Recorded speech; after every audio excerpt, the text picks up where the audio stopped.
ఈరోజు Jubilee Hills by election result సందర్భంగా మా జూబ్లీహిల్స్ ప్రాంత ప్రజలందరూ కూడా దాదాపు 25,000 మెజారిటీతో నన్ను ఆశీర్వదించినందుకు నా ప్రాంత ప్రజలందరూ కూడా ప్రాధాన్య నమస్కారాలు తెలియజేస్తూ ధన్యవాదాలు తెలియజేస్తూ ఏదైతే నమ్మకం నా మీద పెట్టుకొని మా పిల్లోడు, మా బస్తీ పిల్లోడు, మా కొడుకు, మా తమ్ముడు మాకు అండగా ఉంటాడు, మా కష్టాలను నిలబడతాడు, మా సమస్యలు పరిష్కరిస్తాడని ఎంతో నమ్మకంతో నాకు ఈ అవకాశం కల్పించారు. వారి సేవ చేసుకోవడానికి ఈ అవకాశం కల్పించినందుకు వారందరికీ కూడా ధన్యవాదాలు తెలియజేస్తూ అదేవిధంగా కాంగ్రెస్ అధిష్టానం సోనియా మేడం గారు, రాహుల్ గాంధీ గారు, మల్లికార్జున్ ఖార్గే గారు, కేసీ వేణుగోపాల్ గారు, అలానే మా ముఖ్యమంత్రి గారు, మా ప్రియతమ నాయకులు మా అన్న రేవంత్ అన్న గారికి, మా అధ్యక్షులు పిసిసి అధ్యక్షులు మహేష్ కుమార్ గౌడ్ గారికి, ఇన్ఛార్జ్ మేడం నటరాజన్ గారికి, విశ్వనాథం గారికి అండ్ ఎంటైర్ క్యాబినెట్ మంత్రులందరికీ అండ్ మా ఎమ్మెల్యేలకి, చైర్మన్స్కి,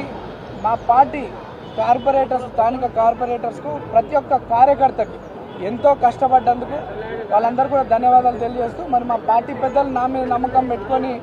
నాకు అవకాశం కల్పించినందుకు మా పార్టీ పెద్దలు కూడా ధన్యవాదాలు తెలియజేస్తూ ఈరోజు పార్టీ కార్యకర్తలు ఎంటైర్ కాంగ్రెస్ పార్టీ సిస్టమ్ అంతా జూబ్లీహిల్స్లో ఎంతో కష్టపడి కాంగ్రెస్ పార్టీని నన్ను ఇక్కడ గెలిపించుకోవడానికి నిరంతరం కృషి చేసినటువంటి ప్రతి ఒక్క కార్యకర్త నుండి ముఖ్యమంత్రి వారికి, అధిష్టానం అందరూ కూడా ధన్యవాదాలు తెలియజేస్తూ ఏదైతే ప్రజలు నా మీద నమ్మకం పెట్టుకొని ఇక్కడ అభివృద్ధి చెందుతుందని, భవిష్యత్తు బాగుంటుందని నమ్మకంతో ఇచ్చినారో దాదాపు 200 కోట్లతో అభివృద్ధి కార్యక్రమాలు చేపట్టినాం గతంలో. ఇప్పుడు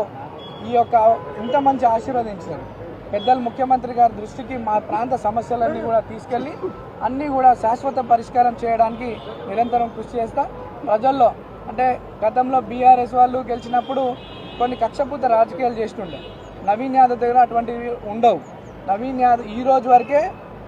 మీరు మేము ఇప్పటి నుండి మనమంతా ఒకటే, అందరం కలిసి మన ప్రాంత అభివృద్ధి కొరకు కష్టపడదాం, కలిసి పని చేసుకుందామని చెప్పి సందర్భంగా తెలియజేస్తూ మరి మా అనేక దుష్ప్రచారాలు బీఆర్ఎస్ పార్టీ వాళ్ళు మా మీద నన్ను, నా కుటుంబ సభ్యుల్ని అనేక తప్పుడు ఆరోపణలు చేయడం జరిగింది. వాటికి ఈరోజు ఈ సమాధానం మా ప్రజలు వాళ్ళకి ఇచ్చినారు. ప్రజలందరూ కూడా మరోసారి ధన్యవాదాలు తెలియజేస్తూ అందరికీ కష్టంలో తమ్ముడుగా, కొడుకుగా ఉంటానని చెప్పి తెలియజేస్తూ డెఫినెట్లీ మా ప్రాంతంలో అన్ని స్కూల్స్, గవర్నమెంట్ స్కూల్స్ని అన్నీ కూడా రెనోవేషన్ చేయించి మంచి క్వాలిటీ ఎడ్యుకేషన్తో పాటు వాళ్ళకి ఫెసిలిటీస్ అందిస్తూ ఆరోగ్య పరిస్థితులు కూడా బాగుండేలా మా జూబ్లీహిల్స్ ఒక ఆరోగ్యవంత నియోజకవర్గంలో, ఒక విద్యకు సంబంధించినటువంటి నియోజకవర్గంలో కష్టపడి పనిచేస్తామని తెలియజేస్తాం.